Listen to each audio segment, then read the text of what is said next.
Howdy again, everyone. Back again with another quick video. GTFO has been driving me up the wall trying to get some clears lately, so I've decided to take a short break from it, make a couple shorter videos. And what better game to start with than Balatro? Truth be told, I'm a little late to the party on this one. I had heard of Balatro before, but it's only now that it's been nominated as a potential Game of the Year that I thought, hey, maybe I'll check it out. And I gotta say, it's a lot of fun. If you're looking to hear my opinion, I'll save you a watch. This game's amazing, and for the price of $20, it is an absolute steal. Balatro is a roguelike deck builder game, a spin-off of the original genre that's gained considerable popularity over the past 5 years since the release of the hit game Slay the Spire.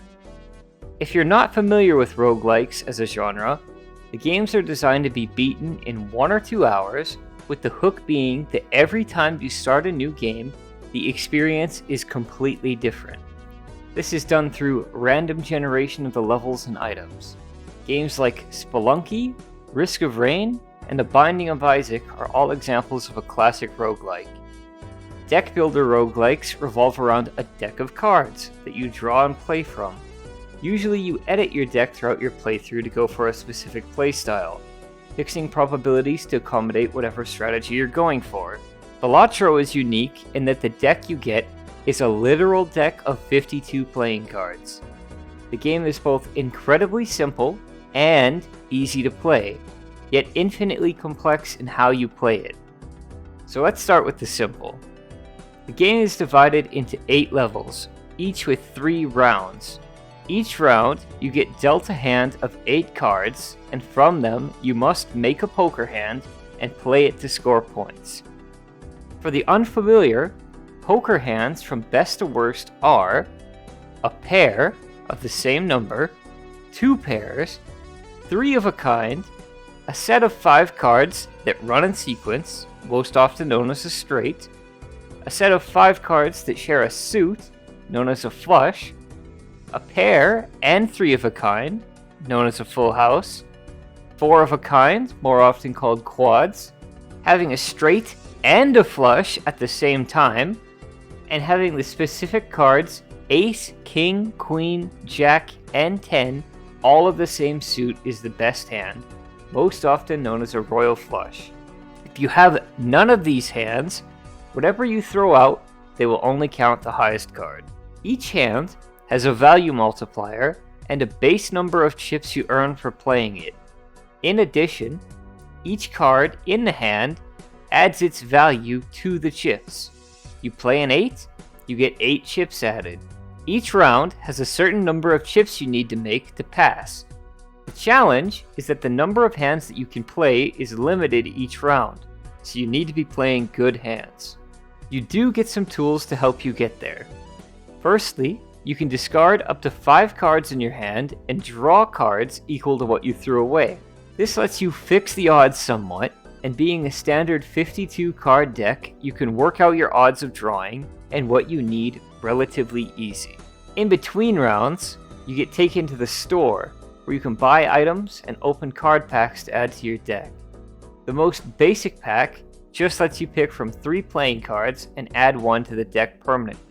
If you approach this with a strategy in mind, it's possible to set up for hands you otherwise couldn't score, like 5 of a kind, or a flush house. But this is just the tip of the iceberg. It wouldn't be a complete deck of cards without a couple jokers, and in Balatro, your deck can have up to 5. But they don't actually go in the deck. Instead, they're placed face up at the top and apply effects depending on the joker. These effects range from straightforward and simple to off the walls, balls crazy.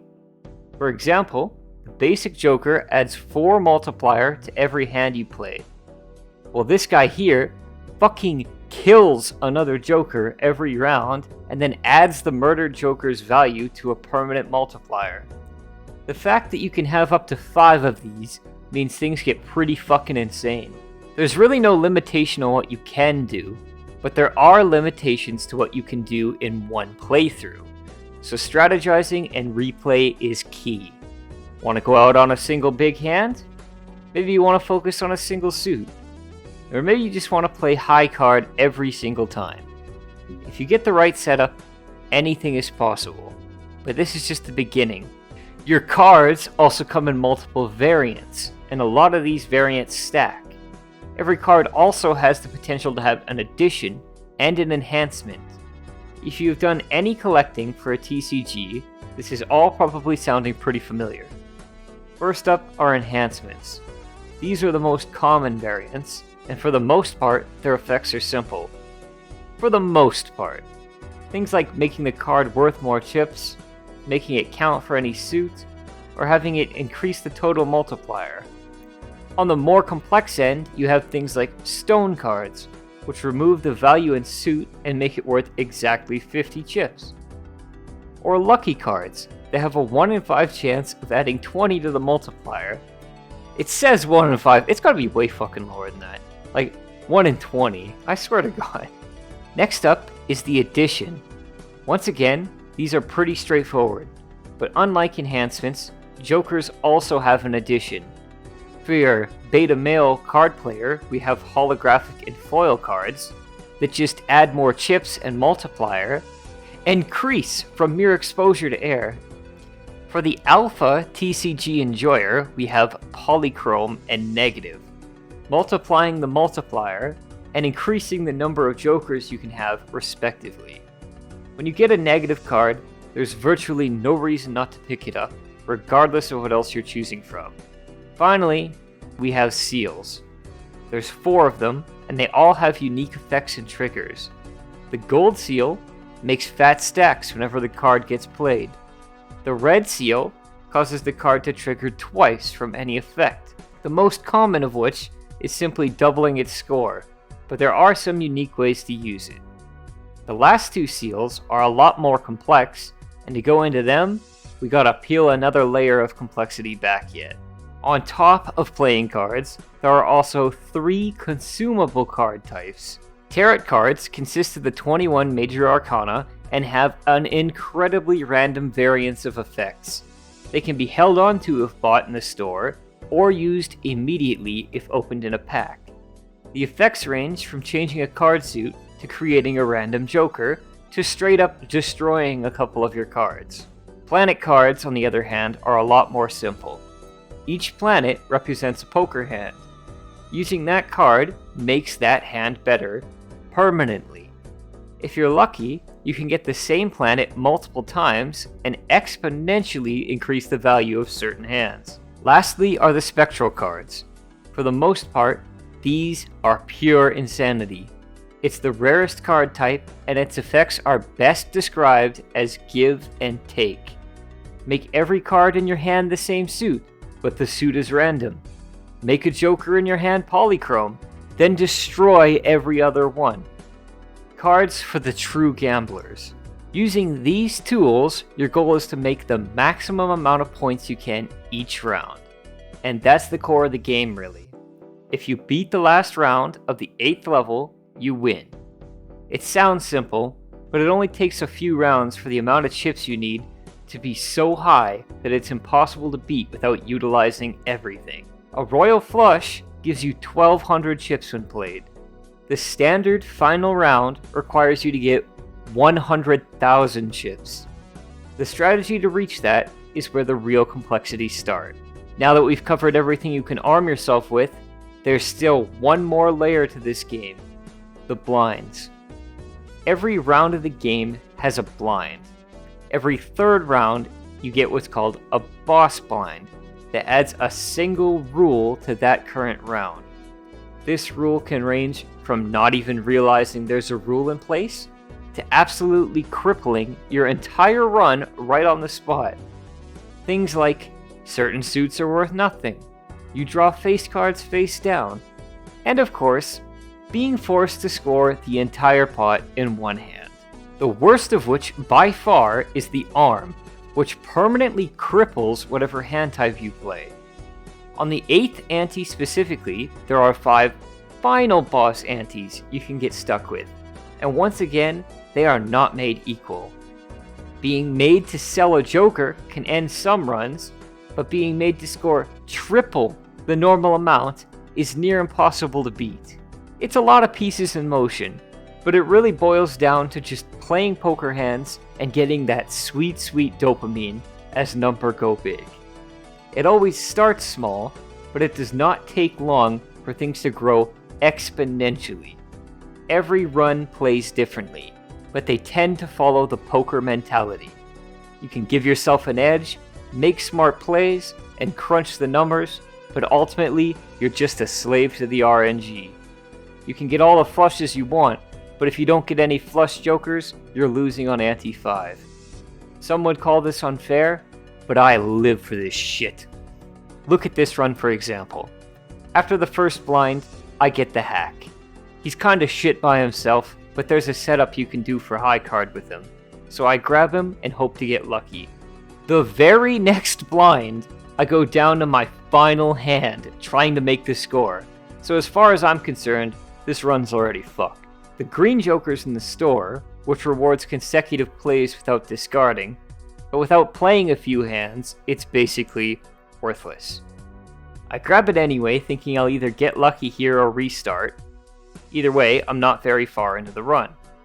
Once again, goes down to my last hand, and I just scrape by on a pair. Of course, the shop has pure garbage. I roll the dice on the Joker pack and get absolutely nothing of use. One ante in, and this run feels trashed. To my surprise, the Pirate Joker I grabbed actually gives me enough multiplier to keep this run afloat a bit longer. I buy the 2-pair Joker to try to keep limping along as I manage to get to a good setup. In the shop, I get the 2-pair Planet from a pack, then open the Arcana pack and get the Soul card. And that's where this run gets fucking interesting. The Soul card is a very, very rare card that makes one of the 5 legendary Jokers and adds them if you have room. Their effects are pretty varied, and this time I roll Perkio. He randomly makes a copy of any planet or tarot card you're holding onto, and the copy does not take up any inventory space. I see the Moon Tarot card in the shop, and I completely pivot on my strategy. Now, I am trying to turn as many cards into clubs in my deck as possible, until eventually every hand I draw is just a flush. But I gotta get by until then, so I try to play as optimally as possible. I start using tarot cards to copy any clubs I have, or destroy non-clubs and keep an eye out for any flush-related planets. I also need a multiplier Joker to score in later antes, so I keep my eyes peeled. I grab a flush Joker, dropping the hack just before the boss, but in my focus, I make an absolutely massive blunder. I don't notice the next boss debuffs club cards until I'm already on it, and now I need to come up with an alternative strategy on the spot. Luckily for me, my investment in the green Joker starts to pay off, and his multiplier is so big, I just win with 2-pair on a single hand. In hindsight, it's incredibly lucky that I got this boss now, considering where this run is going. The next boss only lets me play a single hand, but I'm confident I could score that, so I skipped the first blind to see what kind of Jokers I could get. My confidence is quickly shattered when the first flush I play on the big blind scores only half of what I would need for the boss. Even worse, the next shop doesn't even have a Joker, so my tag for skipping doesn't even trigger. The Celestial pack has a flush card, and I am hoping to God that's enough. On the draw, I get a straight, which I make into a straight flush, and somehow that's enough to clear the boss. My gamble pays off when the Joker I draw finally is the Gluttonous Joker. Every club played adds 3 to the multiplier, and he adds a flat plus 10 by himself. In other words, every flush I play now adds plus 25 multiplier. This gets me through ante 5 without any close calls, but I know it's not enough, so I start enhancing cards and checking for a multiplicative Joker in packs whenever I can. At the opening, I grab a Spectral pack and manage to get the Ectoplasm card. To put it simply, It lets me add one more joker and reduces the number of cards I can hold in my hand permanently. Pretty much exactly what I wanted, since without it I would have to sell Perkio. At this point, my deck has 40 clubs in it, and I need Perkio to finish what he started. I grabbed the banana just before the boss for an edge, but at this point my deck has so many clubs, the fact that they are face down is completely irrelevant, and I scrape through to ante 7. The very first store in, I get my multiplicative joker, the Card Sharp. Not the best one, but enough to win. Before the small blind, I noticed the boss is the Pillar. He disables scoring from cards I played previously this ante, so ideally I win each blind in one hand or skip them. I opt for skipping, since the reward is adding $25 to the final payout. I absolutely floor the boss with my new setup for a payout of $56 going into ante 8. At this point, only 2 cards in my whole deck are not clubs, so I drop Perkio and score another multiplier joker on a judgment card. I re-roll the shop a few times and replace my flush joker with this fancy spaceman who does the same thing but better. The reward on the small blind is a negative joker, so I get greedy and skip it. On my first hand, I convert one of the 2 remaining cards to a club, leaving just a 2 of spades unsuited. In the store, my negative tag does not proc, so I enhance a few more cards in preparation for the boss. The one I got disables one of my jokers at random each hand, so I'm really just hoping the majority of the time my multiplier jokers are active. I hit a great setup on the third hand and score more than enough to guarantee a clear, but this run's not quite done yet. When you beat ante 8, you get the option to go to endless mode, and it plays just like the regular game, but the chips you need to score jump up exponentially. Ante 8's final boss requires you to score 100,000 chips. Ante 9 more than doubles that. By ante 10, you need more than 1 million chips. This run burns out in the small blind of ante 10. For reasons, I'm stuck drawing exactly 5 cards, and I get the bad luck of drawing the 2 of spades in my deck, making me throw away an entire hand. But there's always the next run.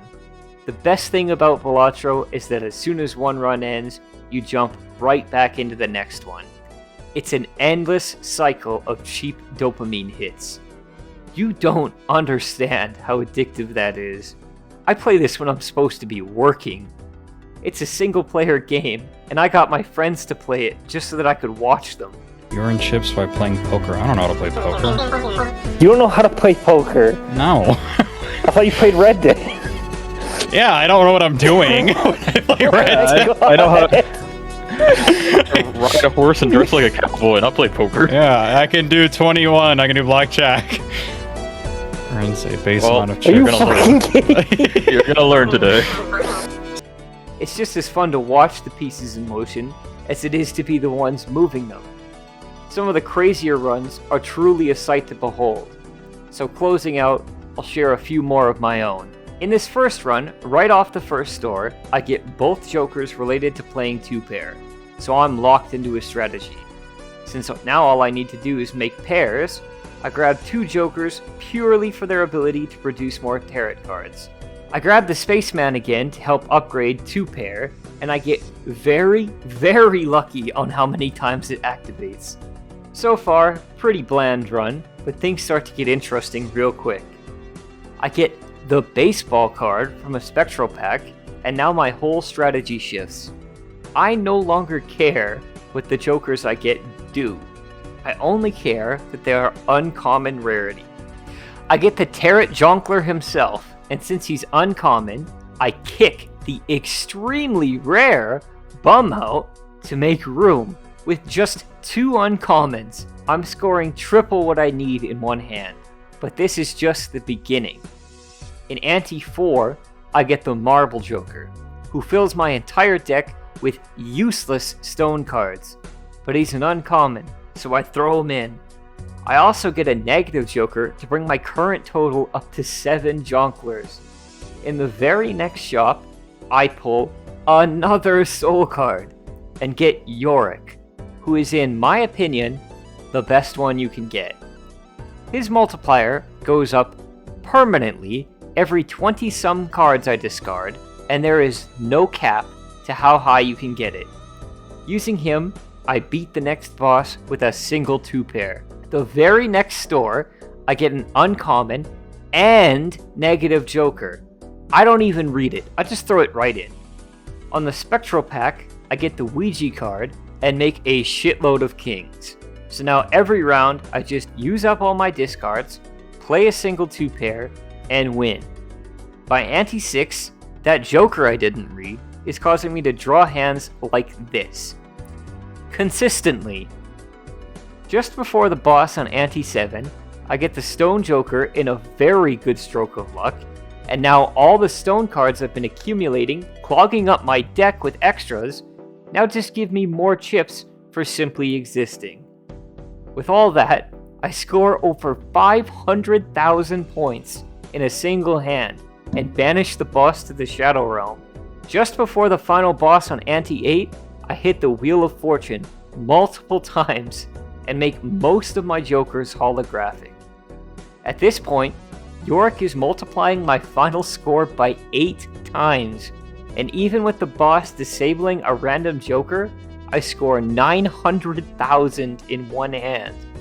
With this kind of growth, I try my luck at going even further. The very next round, I score 1.2 million on one hand. My growth from there is so exponential, I beat the boss on ante 10 with a hand that has 4 out of 5 of the cards unable to score points. Even with that, I still lose on the next round when the small blind asks for the measly sum of 7.5 million chips. As a matter of fact, all but one of my good runs are usually beaten right here at the start of ante 11. It's pretty much the hard wall that only allows the meta strategies through, but we'll get to that.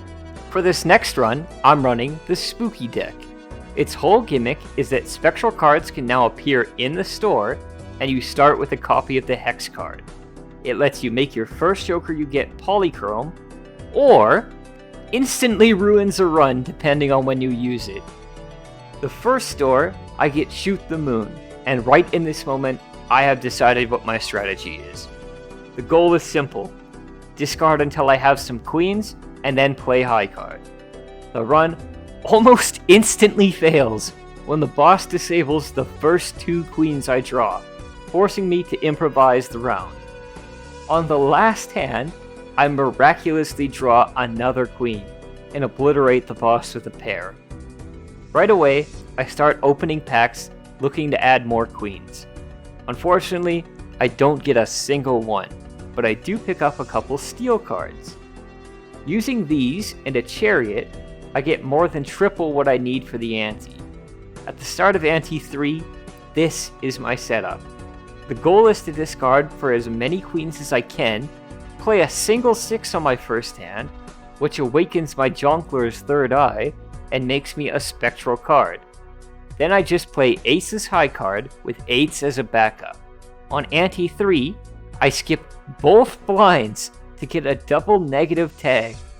On the boss, I get so annoyed by the amount of useless cards I keep getting that I completely forget I have the Fibonacci and the half joker until the very last hand. Luckily for me, the first negative joker is an extra discard, perfect for the strat. My second negative is the bum. Not my first choice, but still a good negative to have. I upgrade my hiker into a card shark by ante 4, and the build starts coming together.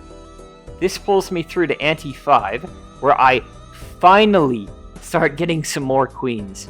Adding them in with the steel cards, I usually clear a round with a single high card, and when I don't, the next card scores triple. At the tail end of ante 6, I trade in my third eye for a driver's license to up my social credit score some more. It gives me enough of a boost that I'm already scoring enough for a victory. At the start of ante 7, I get a negative marathon runner and pick him up just for the hell of it. I get Supernova in a pack, and at this point triples what the Fibonacci is doing for me, so I quit riding the Spyro. For Anti-7 boss, I hit the wall, literally, and destroy it in 2 hands. At this point, my strategy is so smooth-brained to pull off, I fail to even notice the black hole I draw in the shop afterwards. The card has a 0.3% chance of appearing, and I needed it for completionist. Anyways, going into Anti-8, I see the boss needs me to sell 1 Joker, and I'm home free. I fucking kill the Marathon Runner, and beat a final boss by playing high card. It's a very poorly optimized way of doing it that relies on luck the entire time, but that's why I like it. 1 bad draw on a round, and I was finished. So those are a couple of my own runs that I liked, but it wouldn't be right to make a video on Balatro without showing you just how far you can take it. At the time of making this video, this is the meta strategy. It all revolves around this smug-looking buck. The effect is simple. For every king in your hand, your final score gets multiplied by 1.5. If we only had 4 kings, that's a pretty mediocre card. You really need 10 or so kings to really capitalize it, but we're going way past that for this run. The second key card to this run is the Clone Vat. It lets us clone a card if we play it first. Throw in the blueprint and brainstorm, and you can copy up to 3 kings every round. Now we take it a step further. Open tarot packs for the Chariot and spectral packs for the Deja Vu card. Our hope is to get a king with a red seal and make it steal. Once we have it, discard every single hand until we find it in the deck and clone it continuously. With a little bit of investment, every king in our hand is adding 1.5 times score, 4 times each, and we have 10 of them. In the later round, we switch out the positions of the clone and baron to turn 4 times each into 12 times each. It's an absolutely broken strategy, and I mean broken literally. The game doesn't even know what to do with it. And that's all I have to show you. I've only scratched the surface of the kind of runs that are possible, and I strongly recommend you try it yourself. It's available on any console, including your phone, and I swear that you will get value for your dollar. To sum it all up, Balatro is a mobile game that is so good it got justifiably nominated for Game of the Year. It's an addictive RNG dopamine trip that hits like an ounce of crack on its highest highs and feels like a crack addiction on its lowest lows. Alright, that's all I got. See you next time. Bye.